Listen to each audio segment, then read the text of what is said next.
درود پاک پر اتنی برکتیں ہیں، تو جو کثرت سے درود پاک پڑھتے ہیں ان کو کتنی برکتیں نصیب ہوتی ہوں گی۔ تو ہم سب کو مل کر کثرت کے ساتھ درود پاک پڑھنے ہیں۔ آئیے مل کر محبت کے ساتھ بآواز بلند درود پاک پڑھ لیں۔ صلو علی الحبیب صلی اللہ تعالی علی محمد صلی اللہ علیہ وسلم۔ میٹھے میٹھے اسلامی بھائیو، آج جو ہمارا بیان کا موضوع ہے کہ رمضان کا استقبال کیسے کیا جائے، رمضان کی پریپریشن کیسے کی جائے۔ دیکھیں، ہمارے گھر پہ جب کوئی مہمان آتا ہے ہم اس کی تیاری کرتے ہیں، اس کے لیے ہم ایک اچھی یوں سمجھیے کہ پریپریشن کرتے ہیں، اور جیسا مہمان ویسی تیاری۔ جس کے لیے دل میں زیادہ محبت ہوتی ہے اس کے لیے ہم زیادہ تیاری کرتے ہیں۔ تو اب ذرا آپ سوچئے کہ ایسا مہمان جو ہماری مغفرت کروانے آ رہا ہے، ایسا مہمان جو ہمیں بخشوانے آ رہا ہے، تو پھر ہمیں اس کے لیے کتنی کوشش کرنی چاہیے۔ تو آج یہاں پر جو ہم حاضر ہوئے ہیں، اللہ کرے کہ ہم رمضان کا صحیح معنوں میں استقبال کرنے میں کامیاب ہو جائیں۔ رمضان اللہ کا احسان ہے۔ رمضان کی اہمیت کو سمجھنے کے لیے یہی کافی ہے کہ پیارے آقا علیہ الصلوۃ والسلام فرماتے ہیں کہ اگر میری امت کو معلوم ہوتا کہ رمضان کیا ہے تو وہ تمنا کرتے کہ سارا سال ہی رمضان ہو۔ سبحان اللہ۔ مولا علی شیر خدا کرم اللہ تعالی وجہ الکریم کا یہ قول کتنا نرالا ہے۔ آپ فرماتے ہیں اگر اللہ تبارک و تعالیٰ کو اس امت کو عذاب دینا ہوتا تو اس امت کو رمضان اور سورہ اخلاص عطا نہ فرماتا۔ اس کا مطلب کیا ہوا کہ یہ بخشوانے، عذاب سے بچانے کے لیے آ رہا ہے، رحمتیں برسانے کے لیے آ رہا ہے۔ کاروباری لوگ بھی مجھے سن رہے ہوں گے، جس علاقے میں جس اسٹور پر کوئی ڈسکاؤنٹ ہوتا ہے، کوئی اسکیم ہوتی ہے، فائدہ ہوتا ہے، ہم ادھر پہنچ جاتے ہیں۔ رمضان ایک ایسی اسکیم ہے، رمضان ایک ایسا بینیفٹ دیتا ہے کہ احادیث میں یہ مضمون ہے کہ فرض کا ثواب 70 گنا کر دیا جاتا ہے، نفل کا ثواب فرض کے برابر کر دیا جاتا ہے، شیطان کو بند کر دیا جاتا ہے، جہنم کو تالے لگا دی جاتے ہیں، جنت کے در کھول دیے جاتے ہیں۔ روزہ دار کے منہ سے جو اسمیل آتی ہے، جو بو آتی ہے، بعض اوقات ہم کہتے ہیں یار پیسٹ نہیں کر سکے پورا دن، منہ سے اسمیل آ رہی ہے، سنیے یہ اسمیل جو ہے یہ اللہ کے نزدیک مشک کی خوشبو سے بھی زیادہ بہتر ہے۔ اللہ اللہ۔ ذرا آپ غور تو کیجئے، ہر سجدے پر 1500 نیکیاں دی جاتی ہیں، ہر سجدے پر سرخ یاقوت کا جنت میں ایک محل بنا دیا جاتا ہے۔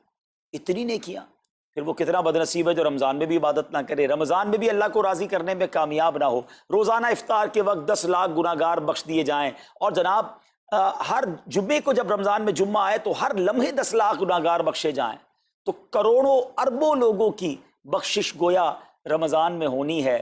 تو پھر ہمیں اس کی کیسی تیاری کرنی چاہیے، کتنا ثواب کمانے کے بارے میں سوچنا چاہیے۔ لیکن یہاں ایک اور بڑی امپورٹنٹ بات ہے، ایک تو رمضان میں نیکیاں کرنی ہے، دوسرا بڑا کام یہ کرنا ہے کہ ہمیں رمضان میں گناہوں سے بچنا ہے، کیونکہ عادتیں تو ساتھ ہی لگی ہوئی ہیں نا۔ شیطان بند ہے لیکن ہماری اپنی عادتیں، جس کی روز حرام دیکھنے کی عادت ہے، حرام سننے کی عادت ہے، حرام بولنے کی عادت ہے۔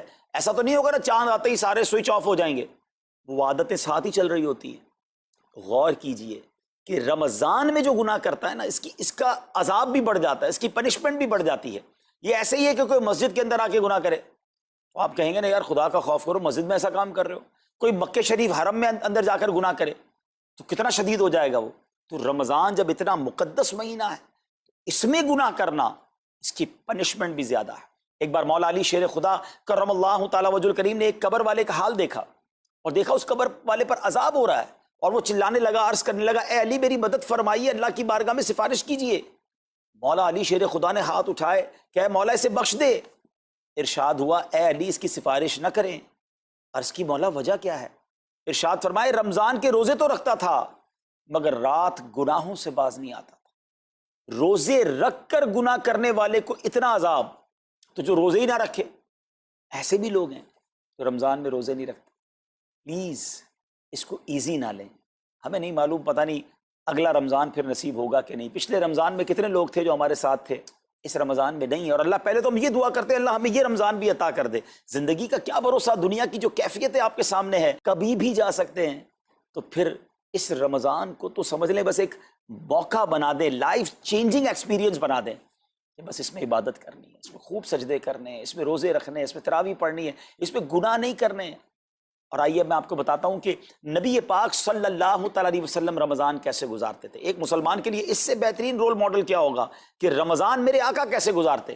تو مختلف احادیث کا جو سمری ہے وہ یہ ہے کہ نبی پاک علیہ الصلوۃ والسلام عبادت میں کمر بستہ ہو جاتے، بستر پر کم تشریف لاتے۔ بی بی عائشہ فرماتی ہیں کہ نبی پاک کے چہرے کا رنگ بدل جاتا تھا، متغیر ہو جاتا، کیوں؟ کہ نبی پاک پر خوف خدا طاری ہوتا، آپ گر گڑاتے، آپ رات بھر التجائیں کرتے، میرے آقا رو رو کر دعاؤں میں رمضان گزارے، چہرے کا رنگ بدل جائے۔ اور یہاں کچھ لوگ تو وہ ہیں کہ جن کا وزن ہی بڑھ جاتا ہے رمضان میں، اتنا کھانا کھانا ہے، سحری میں زیادہ کھانا ہے کہ سارا دن بھوکا رہنا ہے، افطار میں اس لیے زیادہ کھانا ہے کہ پورا دن بھوکا رہے تھے، پھر رات کو 2-3 بار مزید کھانا ہے کیونکہ کل روزہ رکھنا ہے۔ تو رمضان فوڈ فیسٹیول نہیں ہے، رمضان عبادت کے لیے آیا ہے۔ لوگ تیاری کر رہے ہوں گے بھی رمضان کی، وہ کیا کر رہے ہوں گے کہ افطار میں کیا پکانا ہے، سحری میں کیا پکانا ہے، کون سا آئٹم شارٹ ہے۔ نہیں میرے بیچ اسلامی بات، یہ جو بھوک کا احساس ہے نا روزے میں، اس کی حکمت علماء نے بیان کی ہے کہ بھوک غربت کا احساس دلاتی ہے، فقیری کا احساس دلاتی ہے، بندے کا غرور تکبر بیٹھ جاتا ہے، کتنے نقاہت میں آ جاتے ہیں ہم، ہمت ہی نہیں ہوتی کوئی کام کرنے کی۔ تو یہ احساس دلاتی ہے کہ تیری اوقات کیا ہے، غریب کیسے زندگی گزارتا ہے، فقیر کیسے زندگی گزارتا ہے۔ لیکن کچھ لوگ وہ ہیں جن کو بھوک ہی نہیں لگتی کیونکہ وہ اتنا کھا لیتے ہیں یا پھر سوتے ہی رہتے ہیں۔ روزے کی حکمت یہ نہیں ہے، نبی پاک آنسو بہاتے تھے، آقا کا چہرے کا رنگ بدل جاتا۔ اور پھر بتایا کہ رمضان میں جب جبریل امین نبی پاک علیہ الصلوۃ والسلام کے پاس آتے تو آقا علیہ الصلوۃ والسلام ان کے ساتھ قرآن پاک کا دور فرماتے۔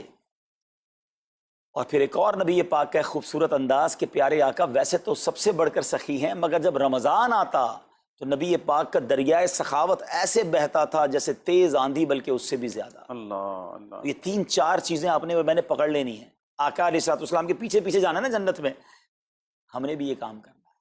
یہ راتیں مانگنے کی راتیں ہیں، التجا کرنے کی راتیں ہیں، سجدے کرنے کی راتیں ہیں۔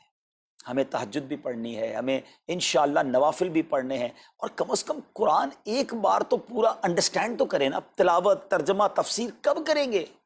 بڑی بڑی ڈگریاں ہیں، بڑے بڑے پاسپورٹ اور جناب بہت سارا سرمایہ ہے، مگر ایک بار بھی قرآن پورا ترجمے اور تفسیر سے نہیں پڑھا ہوگا۔ بہت سارے لوگ ایسے ہیں، ذرا سوچئے نا۔ اچھا یہ مہینہ نزول قرآن کا مہینہ ہے، رمضان اور قرآن کو جو خاص نسبت حاصل ہے نا، تو اس مہینے میں قرآن کو پکڑ لیں۔ آئے ہائے، اللہ کرے رمضان قرآن کے ساتھ گزرے، ہماری صبح قرآن کے ساتھ ہو، ہماری شام قرآن کے ساتھ ہو، ہم قرآن سمجھنے والے بن جائیں۔ اچھا میں ایک اور بات بتاؤں آپ کو، مہینہ کتنا پیارا ہے۔ صرف اس مہینے میں قرآن نازل نہیں ہوا، باقی بھی جو 3 آسمانی کتابیں ہیں نا، زبور، انجیل، توریت، یہ بھی رمضان میں ہی نازل ہوئی ہیں۔ اللہ کریم نے ان تمام مبارک کتابوں کو نازل کرنے کے لیے رمضان کا مہینہ منتخب فرمایا۔ اتنا مبارک مہینہ ہے تو ہمیں خوب اس میں تلاوت قرآن کرنی۔ اور اب دعوت اسلامی نے کتنا آسان کر دیا، تفسیر قرآن عطا فرما دی صراط الجنان آسان اردو میں، اور پھر جناب اس کو اپلیکیشن پر بھی دے دیا، اس کے PDF بھی جاری کر دیے، ڈاؤن لوڈ کر لیں موبائل میں۔ اب تو آڈیو تفسیر قرآن بھی آپ کو دے دی۔ اگر پھر بھی سنیں نہ، پڑھیں نہ، قرآن سے دور رہیں تو یہ ٹھیک نہیں ہے۔ پلیز اس رمضان کو قرآن کے ساتھ گزاریے۔ اور پھر جو نبی پاک کا یہ جو سخاوت والا انداز ہے نا، صدقہ و خیرات کرنا، ہر سائل کو عطا فرماتے، تو یہ بھی ہمارا ایٹیٹیوڈ ہونا چاہیے کہ خوب دل کھول کر خرچ کریں۔ سب سے پہلے اپنی پوری زکوٰۃ ادا کریں۔ یہ اتنی بڑی اب بدقسمتی ہوتی جا رہی ہے، ایسا فیل ہوتا ہے دنیا بھر کے تاجران اور لوگوں سے جب ہم ملتے ہیں کہ جس طرح رمضان کے علاوہ بہت تھوڑی تعداد میں مسلمان نماز پڑھتے ہیں نا 5 ٹائم، ایسا لگتا ہے اب زکوٰۃ بھی بہت کم لوگ ہی دیتے ہیں، پوری زکوٰۃ نہیں دیتے، اندازے سے نکال دی، کیلکولیشن کرتے نہیں ہیں۔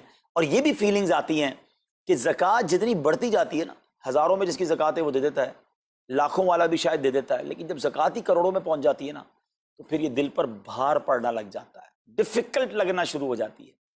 بندہ یہ کیوں نہیں سوچتا کہ اگر اللہ پاک نے مجھ پر لاکھوں میں زکوٰۃ ہے تو اللہ نے کروڑوں دیے تو لاکھوں میں زکوٰۃ ہے نا، اگر کروڑوں میں زکوٰۃ ہے تو اربوں ہیں تو کروڑوں میں زکوٰۃ ہے نا۔ زکوٰۃ کتنی ہے؟ ضروریات زندگی کی تمام چیزوں سے فارغ ہونے کے بعد جو مال تجارت، سونا چاندی، کیش یا پرائز بانڈ، یہ جو اس کی تفصیلات ہیں، اس پر 2.5% ہے۔ میں ایک اور لاجک سے آپ کو بات سمجھاؤں، اگر اس لاجک سے سمجھیں تو زکوٰۃ تو 1-1.5% بنتی ہے۔ وہ کیسے؟ ہم سب کے گھر نکل گئے، اس پہ زکوٰۃ نہیں ہے، ہماری گاڑیاں نکل گئیں، اس پہ زکوٰۃ نہیں ہے، جن کی فیکٹریاں ہیں وہ فیکٹریاں بھی مائنس کر دی گئیں، جن کی دکانیں ہیں وہ دکانیں بھی مائنس ہو گئیں۔ اچھا جناب اس کے علاوہ اگر کرائے پہ کچھ پراپرٹی دی ہوئی ہے اس پر زکوٰۃ نہیں ہے۔ اگر ان سب پر زکوٰۃ ہوتی، یعنی جو کچھ میرے پاس ہے ان سب پر ہوتی تو کتنی زیادہ ہو جاتی، اور اتنی ساری چیزیں نکل گئیں تو پھر تو اگر ٹوٹل پر لگائیں تو 1-1.5% ہی بنتا ہے۔ تو اب جب سب کچھ نکالنے کے بعد تھوڑے سے مال پر 2.5% ہے اور بھی سال میں ایک بار ہے، تو اس کو بھاری نہ سمجھیں، یہ بربادی ہے جو زکوٰۃ نہیں دیتے۔ یاد رکھیے گا حدیث پاک کا مضمون ہے کہ یہ مال کا میل ہے، جس مال سے مل جائے اس مال کو بھی برباد کر دیتا ہے۔ بربادیاں آتی ہیں، بے سکونیاں آتی ہیں، بیماریاں آتی ہیں، اور آگے جو دے دیتا ہے سبحان اللہ، اس کے بارے میں حدیث پاک میں آتا ہے کہ اپنی زکوٰۃ دے کر اپنے مالوں کو مضبوط قلعوں میں قید کر لو، اپنے مال کو سیکیور کریں۔ لوگ کہتے ہیں انشورنس ہونی چاہیے، آگ نہ لگ جائے، چوری نہ ہو جائے، ڈوب نہ جائے۔ اللہ کے حبیب علیہ الصلوۃ والسلام فرماتے ہیں، جس کا مضمون ہے کہ جب بندہ اللہ کی راہ میں خرچ کرتا ہے نا تو وہ صدقہ بندے کے ہاتھ سے نکل کر اللہ کے دستے قدرت میں چلا جاتا ہے، اور اللہ کریم تمہارے صدقوں کو پالتا ہے جس طرح تم اپنے جانور کے بچوں کو پالتے ہو۔ بچہ ہوتا ہے نا جانور کا، بڑا ہو جاتا ہے، فرمایا بندہ کھجور کا صدقہ دے گا اللہ پہاڑ جتنا عطا فرمائے گا، اس دن بھی ملے گا اور ملٹیپلائی ہو کر ملے گا۔ اچھا، جو ادھر خرچ کیا ادھر کیا ملے گا؟ ادھر بھی نبی پاک علیہ الصلوۃ والسلام فرماتے ہیں، جس کا مضمون ہے میں قسم کھا کر کہتا ہوں، یعنی نبی پاک تو جو فرمائے حق ہے۔ اس حدیث میں تو آقا علیہ الصلوۃ والسلام قسم اٹھا رہے ہیں کہ میں قسم کھا کر کہتا ہوں کہ اللہ کی راہ میں خرچ کرنے سے مال کم نہیں ہوتا، نہ ادھر کم ہونا ہے اور ادھر بھی ملنا ہے، تو پھر تو سودا اب کتنا نفع والا ہے۔ اور یہ آپ چیک کر لیں پوری دنیا میں جہاں مجھے سنا جا رہا ہے کہ جو لوگ پوری زکوٰۃ دیتے ہیں نا ان کا مال ملٹیپلائی ہوتا ہے، اگلے سال زیادہ زکوٰۃ دے رہے ہوتے ہیں۔ زیادہ زکوٰۃ کیسے ہو گئی؟ کیونکہ مال بھی بڑھ گیا، تو ادھر بھی بینیفٹ ہے ادھر بھی بینیفٹ ہے، نقصان کا سودا ہی نہیں ہے۔ پھر چاہتے ہو بلاؤں سے بچ جائیں تو روایتوں کا مضمون ہے کہ صدقہ بلا اور بندے کے بیچ میں آ جاتا ہے، بلا اترتی ہے صدقہ روک لیتا ہے، لڑائی کرتا ہے اس سے، اور بندے پر بلائیں اور پرابلمز اور ڈیفیکلٹیز آنے سے اسے روکتا ہے۔ تو اگر چاہتے ہیں کہ برائیوں کے دروازے بند رہیں، چاہتے ہیں کہ بری موت سے بچیں، چاہتے ہیں کہ رزق میں اضافہ ہو، چاہتے ہیں کہ بلاؤں سے بچیں، ادھر بھی مال میں اضافہ ہو ادھر بھی خزانے ملیں، تو اللہ کی راہ میں دل کھول کر خرچ کریں۔ اور یہ مہینہ it's the right month for generosity, یہ بہترین مہینہ ہے سخاوت کرنے کا، کیونکہ نبی پاک کا یہ انداز تھا کہ رمضان میں خوب سخاوت فرماتے۔ تو غریبوں کی مدد کریں، ایسی مدد کریں کہ چہروں پہ مسکراہٹیں آ جائیں، لوگوں کے دسترخوان اچھے ہو جائیں، ان کے گھروں میں بھی کچھ اچھے کھانے پہنچ جائیں۔ اور اس میں سب سے بہترین طریقہ یہ ہے کہ اپنے غریب رشتہ داروں کو آپ مدد کریں۔ اگر وہ مستحق ہے نا زکوٰۃ کے تو حق ہے کہ سب سے پہلے اپنے غریب رشتہ داروں کو دیں، پھر زکوٰۃ بچ جائے تو عاشقان رسول کی عظیم الشان بڑی تحریک دعوت اسلامی آپ کے سامنے ہے، جو دین متین کی خدمت کر رہی ہے۔ جامعۃ المدینہ ہیں، مدرسے ہیں، بچے اور بچیاں عالم بن رہے ہیں، عالمہ بن رہے ہیں، حافظ بن رہے ہیں، ناظرہ قرآن، اور ان سے کوئی فیس بھی نہیں لی جا رہی۔ ہزاروں بچے فری آف کاسٹ ہمارے پاس ایکوموڈیشن رکھے ہوئے ہیں، جن کو کھانا پینا رہنا دعوت اسلامی نے دینا ہے۔ آپ ذرا سوچئے یہ امت کی کتنی بڑی خدمت ہے کہ علماء دینا، حافظ قرآن، مسجدوں کے امام یہاں سے پروڈیوس ہوتے ہیں۔ اور پھر آگے چلیں تو دعوت اسلامی نے اسلامک میڈیم اسکول بنائے دارالمدینہ، پھر سال کی 600 کے قریب مسجد دعوت اسلامی بناتی ہے۔ میڈیا کے ذریعے جو بے حیائی پھیلائی جا رہی تھی، تو مدنی چینل اردو، پھر مدنی چینل انگلش، پھر مدنی چینل بنگلہ۔ اب بچے مذہبی پروگرام اتنا غور سے نہیں دیکھتے تھے، وہ اپنے بچوں کے آئٹمز دیکھنا چاہتے تھے، تو گناہوں بھرے کارٹونز اور پروگرام سے اور پوئمز سے چھڑانے کے لیے Islamic poems, Islamic cartoons, Islamic بچوں کے پروگرام، تاکہ بچے بھی جو ہے وہ الحمدللہ بچے رہیں۔ اور اب اس کی کیا زبردست پاپولیرٹی ہے کہ آپ کڈز مدنی چینل کے یوٹیوب چینل پہ جائیں، ہمارا ایک ایک کلپ 10 ملین 12 ملینز میں دیکھا جا رہا ہے۔ تو کون دیکھ رہا ہے؟ وہ بچے جو گناہوں بھرے کارٹونز دیکھتے تھے، اب الحمدللہ اللہ رسول کی باتیں وہاں سن رہے ہیں۔ پھر آگے چلیں تو دعوت اسلامی جناب یہ دینی کاموں کے ساتھ ساتھ جو ویلفیئر کے کام کر رہی ہے، غریب مسلمانوں کی امداد کا کام، زلزلے اور سیلاب زدگان کی ریسکیو کرنے کا کام، گونگے بہرے نابینا اور معذور افراد کی ریہیبلیٹیشن کا کام، تھیلیسیمیا کے مریضوں کو خون دینے کا کام، 26 لاکھ مسلمانوں کو دنیا بھر میں راشن، کھانا، پانی صرف اس ایک سال میں دعوت اسلامی نے پہنچایا۔ تو یہ کمال کی آرگنائزیشن ہے۔ دیکھیں آپ دنیا کی بہت ساری این جی اوز کو جانتے ہوں گے، کوئی مدرسے چلاتا ہے تو مدرسے ہی چلاتا ہے، کوئی مسجد بناتا ہے تو مسجد ہی بناتا ہے، کوئی کھانا کھلاتا ہے تو کھانا ہی کھلاتا ہے، کوئی جناب غریبوں کی مدد تو وہی کام، کوئی ہاسپٹل تو ہاسپٹل۔ دعوت اسلامی ان ون امبریلا اتنے ساری ڈائیورسٹی کے ساتھ جو دین کی خدمت کر رہی ہے، دنیا میں اس کی مثال نہیں ملتی ہے۔ لاکھوں لوگوں کو دین بھی سکھایا جا رہا ہے، غیر مسلموں کو مسلمان بھی بنایا جا رہا ہے، بے عملوں کو با عمل بنایا جا رہا ہے، بے پردہ خواتین کو با پردہ بنایا جا رہا ہے، بے نمازیوں کو نمازی بنایا جا رہا ہے، ماں باپ کے نافرمان فرما بردار ہو رہے ہیں، شراب اور نشے کے عادی چھوڑ کر نمازی بن رہے ہیں، تو جہاں مریض ہیں ان کو خون بھی دیا جا رہا ہے، گھر میں بیٹھ کر میڈیا کے ذریعے اور سوشل میڈیا کے ذریعے لوگوں تک دین پہنچایا جا رہا ہے۔ تو یہ کمال کی ڈائیورسٹی ہے۔ تو میں تو سچ بتاؤں یہ جملہ کہا کرتا ہوں کہ میرے اور آپ کے پیسوں کا نصیب ہے کہ وہ دعوت اسلامی میں لگ جائے۔ تو یا آپ آگے بڑھیے اور دین کے اس کام میں مزید حصہ ملائیے. خاص طور پہ فار ایسٹ میں آپ دیکھ لیں، کوریا میں، ہانگ کانگ میں، اور جناب یہ سری لنکا میں، تھائی لینڈ میں، ملیشیا میں، کتنے جاپان میں، کتنے ملکوں میں دعوت اسلامی کام کر رہی ہے اپنی اپنی بساط کے مطابق. اور لیکن ابھی مزید ادارے بنانے، ہمیں ان ملکوں میں بھی بنانے، ان ملکوں میں بھی آگے بڑھنا ہے.